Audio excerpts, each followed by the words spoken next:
Angalia kwanza mstari wa 14. Hivyo taratibu tunasoma pamoja. Hivyo amka wewe, ufufuke katika, na Kristo atafanya nini? Basi angalieni sana jinsi mnavyo, si kama watu wasio na nini, bali kama watu walio na, mkiukomboa nini? Kwa maana zamani hizi ni, kwa sababu hiyo msiwe nini, bali mfahamu ni nini aliyo mapenzi ya nani. Tena msilewe kwa nini, ambamo mna nini, bali mjazwe, mkisemezana kwa nini na nini na nini na nini, huku mkiimba na kumshangilia nani? Wapi? Na kumshukuru Mungu Baba siku zote kwa mambo katika jina lake Bwana wetu Yesu. Sasa kwa makini, ule mstari wa 17 amesema msiwe wajinga. Moja, fahamuni ni nini aliyo mapenzi ya Bwana. Kwa hiyo the antidote ya kutokuwa mjinga, yani antidote ya ujinga nini? Kufahamu mapenzi ya Bwana. Maana yake kulingana na muktadha wa Paul, asiyejua mapenzi ya Bwana ni mjinga. Siye? Haya, tunatoka mstari wa 17. Mstari wa 18 anasema tena msilewe kwa mvinyo ambamo kuna nini? Ndiye? Kwa mapenzi ya Bwana ni nini? Tujazwe roho. Si ndiye? Tuna move pamoja? Okay. Matokeo ya kujazwa roho ni nini? Kusemezana kwa zaburi, kusemezana kwa tenzi, kusemezana kwa nyimbo za rohoni, kuimba na kumshangilia Bwana wapi? Hayo ndo maisha ya mtu aliyejawa roho. Alafu anasema zaidi ya hayo ni nini? Kumshukuru Mungu Baba siku. Kwa hiyo mtu mwenye maisha ya shukrani ni mtu aliyejawa roho. Si ndiye? Tunaenda pamoja? Alafu angalia mstari wa 21 anasema mnyenyekeane katika kichwa cha Kristo. Haja break muktadha. Kwa unyenyekevu ni matokeo ya nini? Mtu aliyejawa roho. Bwana Yesu asifiwe sana. Kwa maana yake ndoa ya watu waliojawa roho itakuwa ni watu wanaonyenyekeana. Itakuwa ni watu wanaonyenyekeana. Haya, unyenyekevu katika context ya mtume Paul ni nini? Wafilipi 2 ili tupate mawazo ya mtume, si ndio? Anasema kwamba Wafilipi 2 sura ya pili, Wafilipi sura ya pili mstari kwanza ule wa 5 anasemaje? Iweni na nia hiyo hiyo ambayo ilikuwa ndani ya Kristo, ambaye mwanzo alikuwa yule namna ya Mungu, naye akaona kule kwa sana Mungu kuwa ni kitu cha kushikamana nacho, akatoa namna ya mtumwa, akawa mwanadamu, akafanyeje, na akashuka na akaenda na akarudi, si ndio? Lakini ukisoma mstari wa 3 na wa 4, mmenielewa ndicho kikote hapo mmefika Nisomeni mstari wa 3 na wa 4 anasemaje? Moja. Ndio. Kwa unyenyekevu, si ndio? Haya, tuna interpret unyenyekevu. Twende. Kwa hiyo interpretation the best ya mtume Paul ya unyenyekevu ni hali ya mtu kumhesabu mwenzake kuwa ni bora kuliko yeye. Hiyo ndio interpretation the best ya mtume Paul. Am I making sense? Am I making sense? Mnanielewa ninachokifundisha?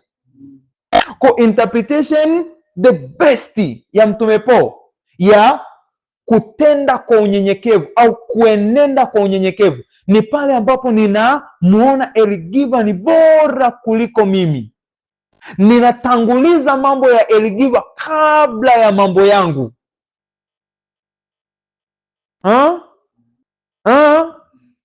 Sini sawa Sini sawa? Alafu mstari wa 4 umeisha. Wa 4 umeisha Hebu someni tena wa 4. Asiangalie mambo yake mwenyewe, aangalie mambo mengine. Kwa nikikunyenyekea maana yake nitaangalia mambo yako. Endelea. Iweni na nia hiyo hiyo. Nia ipi? Ngoja, nia hiyo hiyo. Nia ipi? Unyenyekevu ambayo ilikuwemo ndani ya nani? Ya Kristo. Kwa anatufundisha unyenyekevu kutokea kwa nani? Ambaye yeye mwanzo alikuwa yu namna ya nani? Lakini hakuona kule kuwa sawa na Mungu kuwa ni kitu cha kushikamana. akaamua kufanya nini? Kutanguliza mambo ya wengine. Mwingine wake hapo ni nani? God himself. Akatanguliza kwanza mambo ya Mungu kabla ya desire zake binafsi. Mambo ya Mungu ni yapi, au mapenzi ya Mungu ni yapi? Kutoa namna ya mtumwa, kuwa mwanadamu, kufa mauti ya msalaba, kifo cha aibu. Yeye ambaye alikuwa katika utukufu, unyenyekevu na mkosti. Am I making sense? Kuna mahali nimewacha maana yake tukae. Eligiva amesema sasa huku tunakoelekea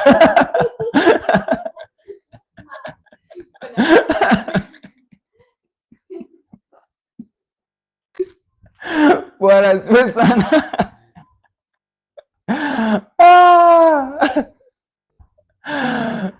Ndavuka anasema huyu mtu simuiti kufundisha ndoa.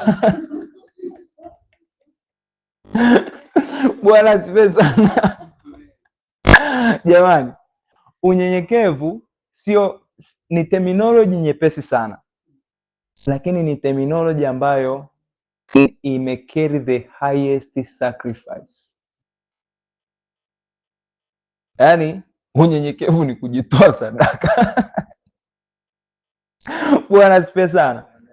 Yes, mapenzi ya Mungu yalikuwa ni nini tangu mwanzo? Redemption, wokovu wa mwanadamu. Anatanguliza ajenda hiyo ya kiungu, anaachilia utukufu aliokuwa nao tangu mwanzo. Unaona? Anaachilia kila ambacho alikuwa nacho tangu mwanzo, anatoa namna ya mtumwa. Just imagine, terminology inayotumika ni utumwa. Maana yake mateso ya Kristo hayakuanza alipoanza kuchapwa mijeledi, hayakuanza alipopigwa misumari. Kile kilikuwa tu ni kilele. Mauti ya Kristo ilikuwa ni kilele cha mateso ya Kristo, lakini mateso yake rasmi yalianza tu alipofanyika mwili. Kwa nini? Kwa sababu alitoa namna ya mtumwa. Wewe, Mungu ambaye anapatikana kila mahali, sasa hivi akiwa Galilaya ndo hapo hapo, hamna mahali anaenda. Si unaona? Akitaka kuwa Yerusalem, sio kama mwanzo tena kwamba tu yuko pale, travel mpaka njiani inabidi tena aamue kupiga story na wanafunzi wake kwamba mnakumbuka kile Musa alisema kilikuwa kinamaanisha nitateswa, nitakufa. Wanakaa Galilaya, anasema hizi samaki zisiishie chini, njoo tule doctrine. Unaona eh? Yes, ilimcost. Bwana asifiwe sana. Eti maandiko, unajua maandiko ni ajabu sana eh? Eti maandiko anasema kwamba wakiwa wametoka kwenye huduma, nimesahau sijui ilikuwa ni wapi, maandiko anasema kwamba akawa amechoka, akakaa kwenye kisima, akamwambia wanafunzi, katafuteni msosi, kachukueni chakula. Yaani kwamba amechoka kweli, he was tired. Just imagine, Mungu hatujai kusikia story kwamba amechoka. Bwana asifiwe sana. But he was tired. Mungu hajaisinzia, ila alichapa usingizi, tena aliingia mule ndani mule kwa chini kabisa. Bwana asifiwe sana. Tena wanamwamsha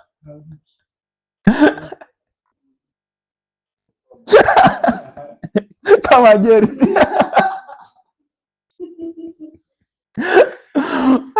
Bwana asifiwe sana.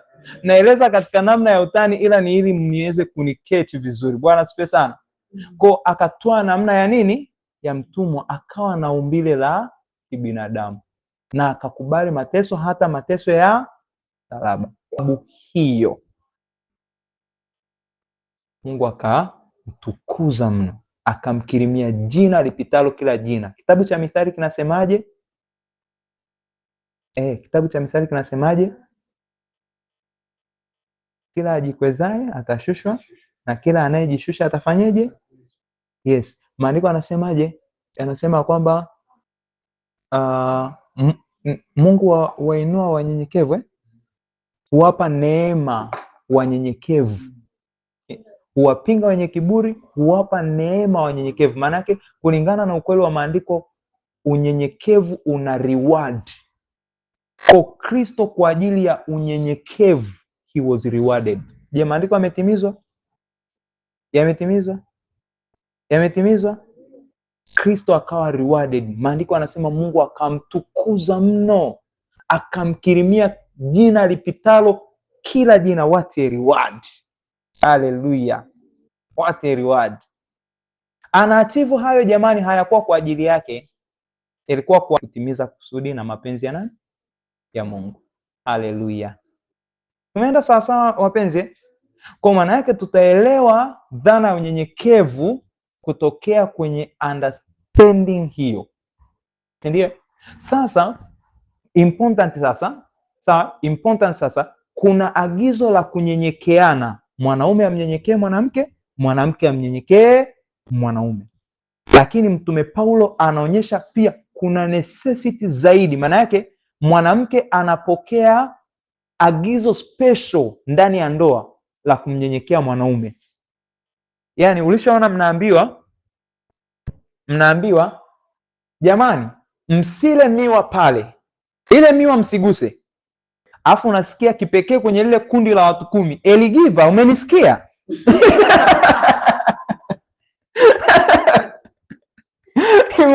Imewahi kutokea kwamba agizo liko kwa wote, si ndio? Hilo agizo lazima wote watekeleze, lakini kuna mtu ananielewa ninachokifundisha? Sasa kwenye ndoa iko hivi, tunyenyekeane katika kichwa cha Kristo. Mwanamke, unaelewa?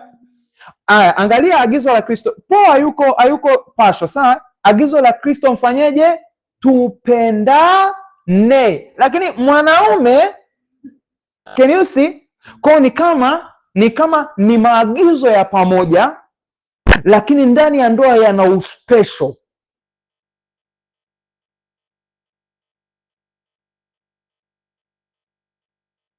Karibuni kwa swali. Nimejibu swali? Mhm. Mhm. Mhm. Mhm.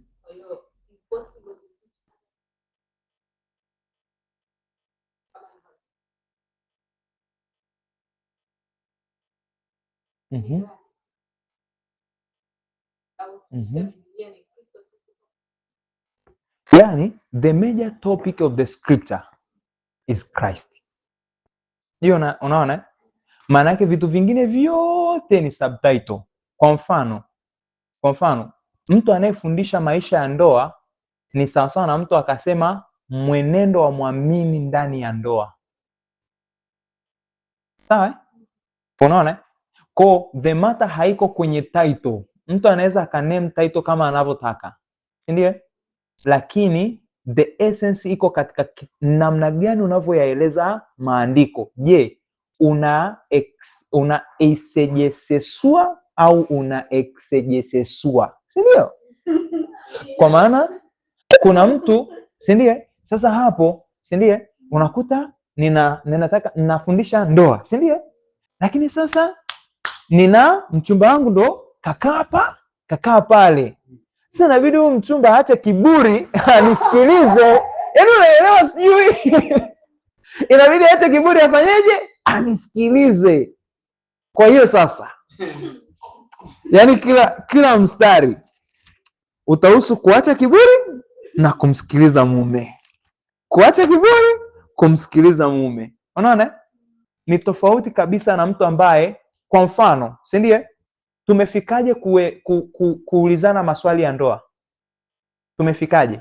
Nilikuwa nafundisha ndoa. Tumefikaje? Haya, tumefikaje kuelezea utambulisho wa muamini? Nilikuwa nafundisha utambulisho wa muamini mimi. Lakini tumefikaje? Yaani unaona? Iko katika ni namna gani ambavyo unadili na maandiko. Unayachukuliaje maandiko? Mtazamo wako juu ya maandiko upoje? Unaona? Yeah, mtazamo wako uji. Kwa mfano, mojawapo ya agizo ambalo Timotheo anapewa, anaambia waonye matajiri wasiwe na kiburi na paraphrase nimesahau unavyosema exactly. Wasiwe na kiburi kwa ajili ya nini? Ya mali zao. Waonye matajiri wasiwe na kiburi kwa ajili ya nini? Ya mali zao. Nafikiri ni agizo la Paulo kwa Timotheo kama sijakosea. Ndio hivyo eh? Nafikiri kitu kama hicho. Kama ni kati hizo nyaraka lakini. Bwana asifiwe sana. Wao nafikiri anawaonyaje matajiri, si ndiye? Wasitumaini mali zao. Ni kwa kufundisha fundisho la Kristo. Hiyo unaona? So kwamba anaanza sasa kusearch kwenye maandiko, andiko gani linaloongelea utajiri? Linahusianisha utajiri. Unaona? Hapo hivi uko katika hatari ya kufanyaje? Ya kupotea. Ndio maana most of time hatusuggest topical study kwa mtu ambaye ndo anakutana na maandiko. Kwa mfano kama mchungaji hapa akisema akichukua topic, akisema anafundisha topic fulani, I'm very comfortable.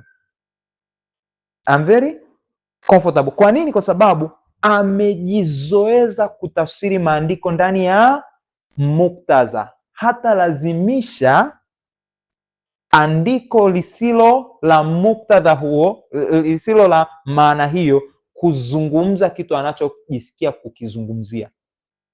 Unaona? Lakini kwa mtu ambaye ni mgeni kwenye maandiko, si ndio?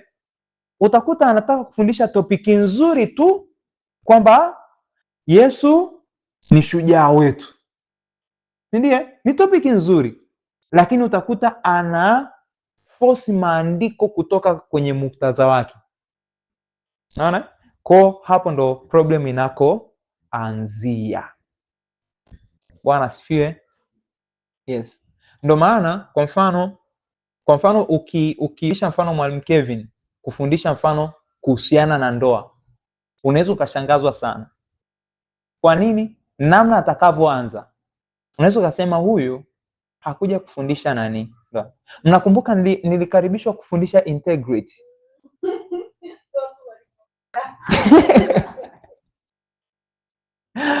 Nilikokuja kuingilia integrity ilikuwa ni huko mbele kabisa, lakini utagundua ya kwamba nilikuja kuiingiza integrity, yani integrity ilikuja kukutwa na mimi nikiwa ninafasiri maandiko kwenye muktadha.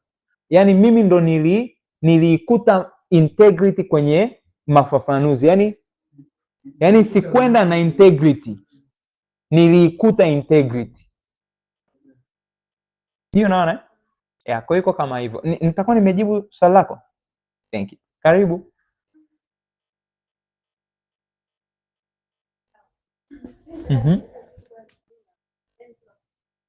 Ndio.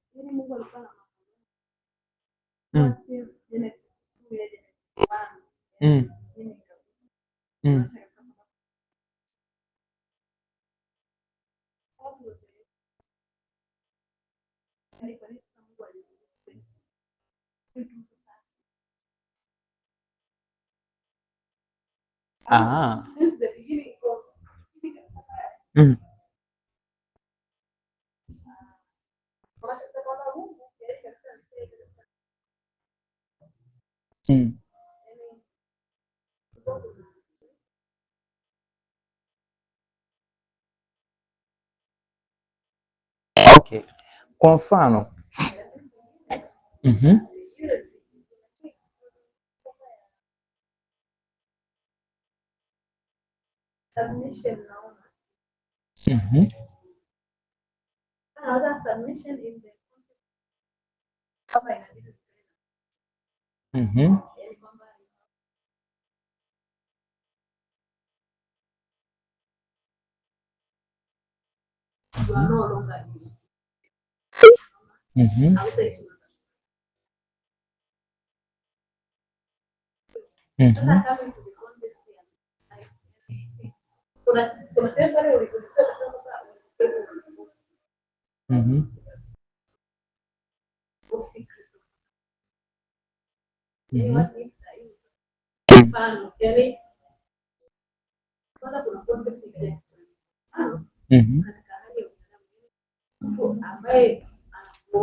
Kwamba hiyo sasa inakuaje? Nimekuelewa.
Okay, hiyo inakuwaje? Nimekuelewa swali lako. Sawa. Swali la kwanza, mnakumbuka lakini mna chakula mna chakula cha mchana, alafu na baadaye mtakuwa na cha usiku. Tunaendelea. Okay, nitayajibu, nitaangalia namna nzuri ya kuyajibu. Okay. Swali la kwamba kwa mfano wewe haikushangazi kwamba Mungu alijua hayo yote, yet he didn't stop and yet he is determined to do it and yani alijua hayo yote na hakuacha kufanya kwa sababu alijua, na haachi kufanya mpaka litakapotimia. Haikushangazi? That's why kupitia redemption tuna fall and bow. Yani tukifikiri redemption tunagundua Mungu is beyond what we imagine, what we know, what we expect, what we nimeongea Kiingereza. Yani tukifikiri, nimesema hii ndo maana tukifikiria kuhusiana na kazi ya ukombozi tunaanguka chini na kusujudu kumwabudu Mungu. Kwa nini? Kwa sababu tunakuja kufikia mahali pa kujua kwamba Mungu ni zaidi ya vile tulivyowaza, ni zaidi ya vile tulivyohisi, ni zaidi ya vile tulivyotafakari, ni zaidi ya vile ambavyo tulitegemea, ni zaidi ya vile tulivyotarajia. Bwana Yesu asifiwe sana. Option rahisi baada ya kujua kwamba ataanguka. Kwanza, jambo la kwanza, miracle ni kwamba alijuaje kwamba ataanguka na akaandaa mpango wa wokovu. For knowledge. Kwa hiyo ina reveal sifa ya kiungu. Unaona? Alijua hata kabla haijatokea. Alihubiri mwisho tangu mwanzo. Mwisho na mwanzo kwake ni sawasawa. Unaona? Lakini jambo lingine, si kitu ambacho kilimsumbua kichwa kwamba kistopishe kitu ambacho alitaka kukifanya. Unaona? Na pia pamoja na kwamba kilivyokuja kutokea hakuwa na mpango wa kuacha, hana mpango wa kuacha na mpaka atakapotimiliza. Na ukiangalia ameshaeleza mpaka mwisho utakavyokuwa. Kwa hiyo sisi ndio ambao tunashangaa maajabu hayo ya Mungu ya kwamba kila alichokisema kinakuwa kama alivyosema. Sisi Kwa Mungu aliacha iwe hivyo kwa utukufu wake. Ndio maana tunapofundisha upendo wa Mungu tunasema kwamba Mungu alitupenda hata kabla ya kuwekwa misingi ya ulimwengu. Unajua kwa nini? Kwa sababu hakutupenda kwa ajili ya kile tutakachofanya au ambacho hatutafanya. Kwa nini? He knew, alijua kabisa tutaanguka. Hivi kwa mfano, njoni tuongee ukweli, sisi ni vijana. Kwa mfano Ndavukai, si ndiye? Nikaja nikakuapproach uwe labda mchumba wangu, lakini ukajua tu baada ya miezi misita nitakuacha. Lakini Mungu anasema kwamba upendo wangu ni unconditional, hautegemeani na kile utakachokifanya au ambacho hautakifanya. Utaanguka, bado ninakupenda, nitakuonyesha upendo wangu mpaka mwisho. Na alafu pamoja na kwamba alijua ataanguka, hakumnyima uhuru wa machaguzi, alimpa uhuru wa machaguzi vile vile kama alivyokuwa amekusudia tangu mwanzo. So we say alifanya kila kitu according to his sovereign will. Unaona? Na tunasema alifanya kila kitu for his glory. Okay, alifanya kila kitu kulingana na matakwa ya mapenzi yake au kwa kutaka kwake, na alifanya hivyo kwa utukufu wake. Maana ni kweli tukitazama hivi,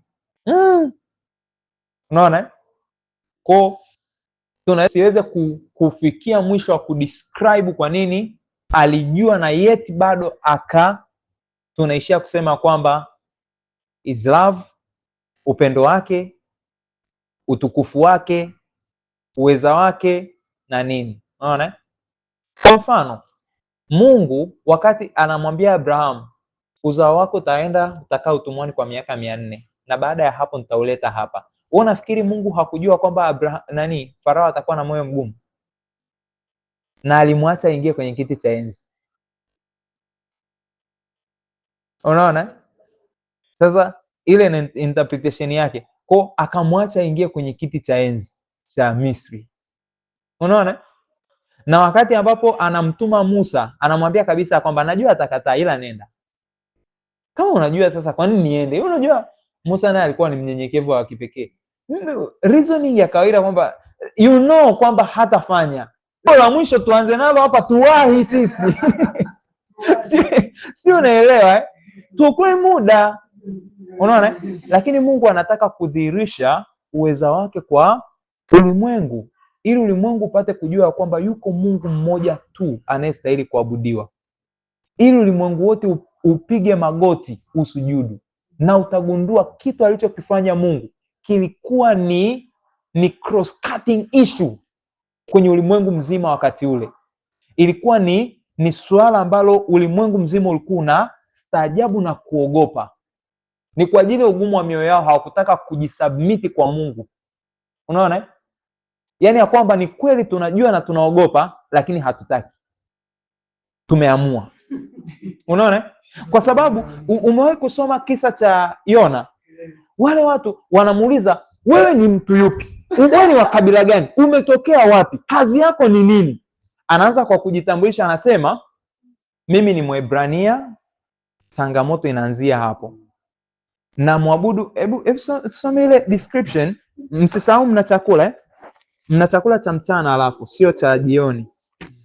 Ni Yona kwani Yona bro, Yona yuko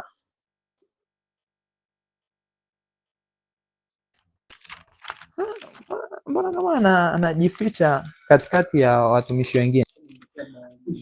Angalia, nataka tu uangalie jinsi ambavyo Yona alijitambulisha, si ndiye? Angalia ule mstari wa 6 sura ya kwanza. Yona alienda kulala tu vile vile tu kama Yesu, hana tofauti. Angalia ule mstari wa 6. Mstari wa 6 anasema basi nahodha akamwendea. Nahodha alijua tu kuna chemba kule chini na kuna watu wanapendaga nani. Anasema basi nahodha akamwendea akamwambia, una nini ewe ulalae usingizi? Amka umuombe Mungu wako. Unaona? Amka umuombe Mungu wako. Maana yake hawa ni jamaa ambao walikuwa wanaabudu miungu mingine. Kwa hiyo wana acknowledge ya kwamba kuna miungu mingi. Kwa hiyo it's very okay, kila mmoja amuombe Mungu wake atakaye jibu. Unaona? Yeah. Kwa anasema amka muombe Mungu wako, labda huyo atatukumbuka tusipotee, kwamba tu wengine wote wameshaomba, sasa kuna Mungu mmoja tu ameonekana amebaki. Mstari wa 7, wakasemezana kila mtu na mwenzake, haya na tupige kura tupate kujua mabaya haya yametupata kwa sababu ya nani. Mungu nifu. Wakapiga kura, nayo kura ikamwangukia Yona. Yaani hapa naamini kabisa hamna utendaji wa miungu, hapa ni Mungu. Mstari wa 8, ndipo wakamwambia, tafadhali utuambie, angalia maswali, wewe ambaye mabaya haya yametupata kwa sababu yako, kazi yako ni kazi gani? 1, umetoka wapi? 2, nchi yako ni nchi ipi? 3, nawe mtu wa kabila gani? Unaona swali lao hapo si kutafuta biography. Swali lao hapo ni kwamba wanasearch huyo Mungu ni Mungu wa namna gani, huyo ambaye analeta kivumbi chote hichi. Unaona angalia mstari wa 9, akawaambia, mimi ni Mwebrania. Pigo linaanzia hapo, nami namcha Bwana, alafu Mungu wa mbingu aliyeziumba bahari na nchi kavu. What a wonderful explanation of the one true God. Maelezo mazuri ya Mungu mmoja, Mungu wa kweli aliyeko. Bwana asifiwe sana. Kumbuka yuko kati ya watu wanaoabudu miungu mingine, amepata nafasi ya kumtambulisha Mungu anayemwabudu. Haleluya. Aisee, natamani nione jinsi alivyojitambulisha na jinsi walivyotetemeka. Angalia mstari wa 10 anavyosema, ndipo watu wale wakaogopa mno. Naelewa kuogopa mno, sio kuogopa kidogo, mno. Wakamwambia, ni jambo gani hili ulilotenda wewe? Kwa maana watu wote walijua ya kuwa amekimbia anyepushe na uso wa Bwana, kwa sababu alikuwa amewajulisha. Mstari wa 11, basi wakamwambia, tukutende nini ili bahari itulie? Nimependa tu uone huo utambulisho hapo. Bwana asifiwe sana. Tuna pamoja watu wa Mungu. Kwa wewe ni nani? Kazi yako ni nini? Bwana asifiwe sana. Nilikuwa naongea nini mpaka nimefika kwa Yona huko? Kwa tunaongelea, tunajibu swali lipi? Kwa yes, kwa kama Mungu alikwisha kujua yote, kwa nini anaruhusu hayo? Na ukiangalia hawa watu hapa walivyoambiwa, waliogopa mno. Kwa sababu gani? Wana historia huyo Mungu alichokifanya kule Misri. They knew it, wanajua. Unaona? Kwa Mungu kupitia Misri alihubiri kwa dunia. Hakuwa anashindana na mtu, hakuwa anashindana na taifa, alikuwa anahubiri injili kwa dunia nzima. What a moment. Bwana asifiwe sana. He was preaching. Sasa sawa watu wa Mungu.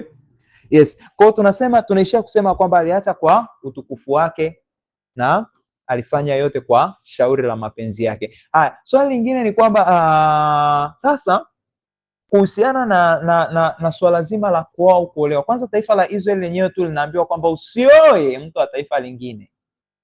Oa katika ndugu zako. Ambayo katika wakati wetu tuna interpret namna gani lile agizo? Muamini mwenzio. Don't dare, usisubutu kuoa au kuolewa na unbeliever. Sawa? Usiseme ya kwamba ananisikilizaga, maana pointi za mabinti tunazijua. Ananisikiliza, aliniambia tukioana atabadilisha. Unaona? Consequences zake ni nini? Ni kubwa sana, anakea. Bwana asifiwe sana.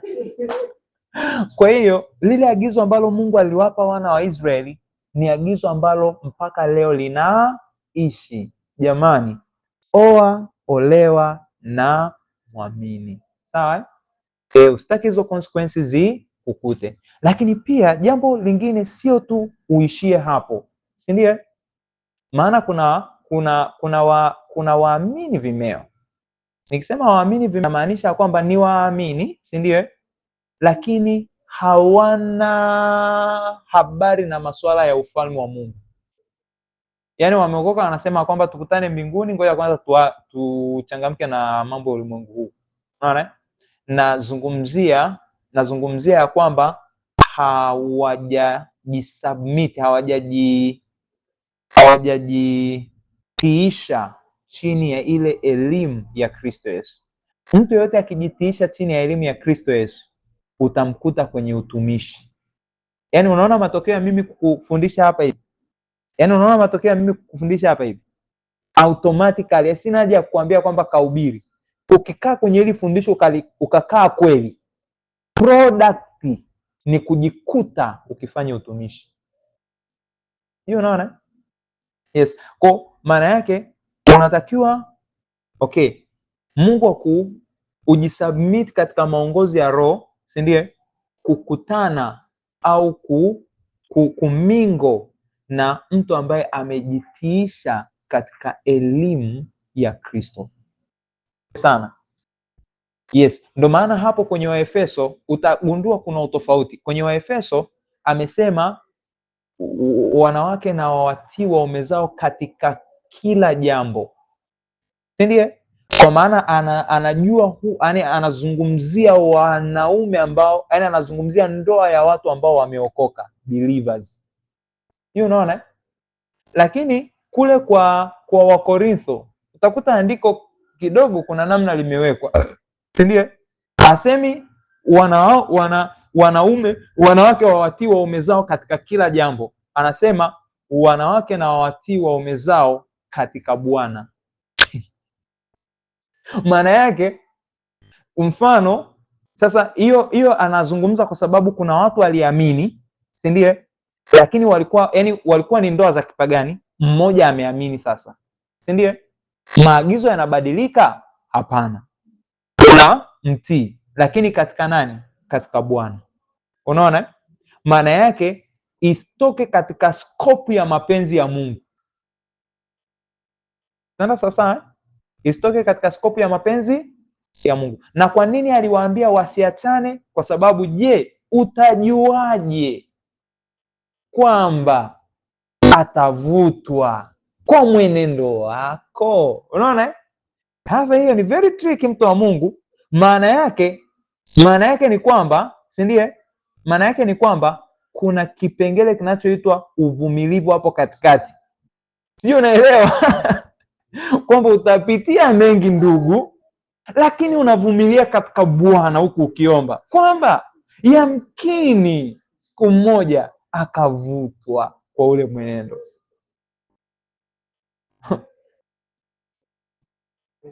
Unaona?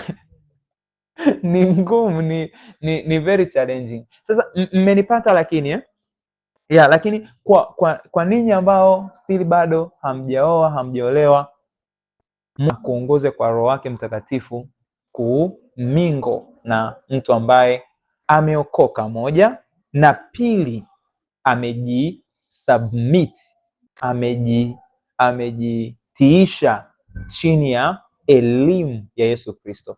Elimu ya Yesu Kristo niliwafundisha kule ni mlezi, sawa? Yes, ni mlezi, anatulea, sawa?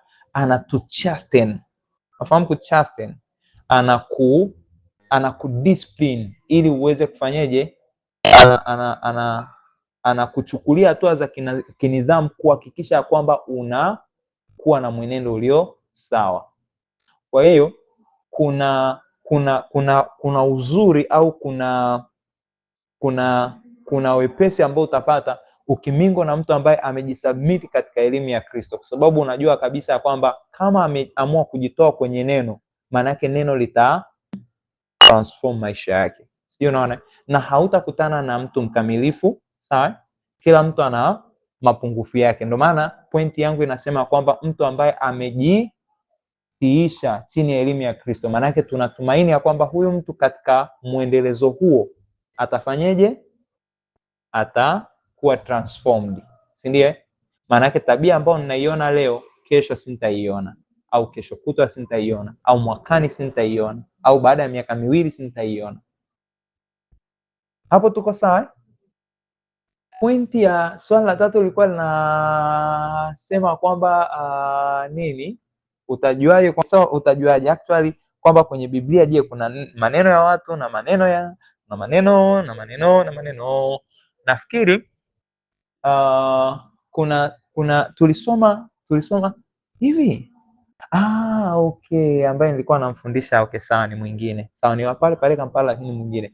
Anyway, ukisoma kitabu cha Timotheo wa pili sura ya 3 mstari wa 16, Timotheo wa pili sura ya 3 mstari wa 16 anasema kila andiko lenye pumzi ya Mungu lafaa kwa mafundisho. Sasa Kiswahili tunaweza tukakielewa tofauti kidogo, si ndio? Akisema kila andiko lenye pumzi ya Mungu, maana yake kuna mengine ambayo kama vile hayana ete, lakini in fact hapo ilitakiwa isomeke ya kwamba maandiko yote ni pumzi ya Mungu. Unaona? Unajua natakiwa kuombewa ukombozi.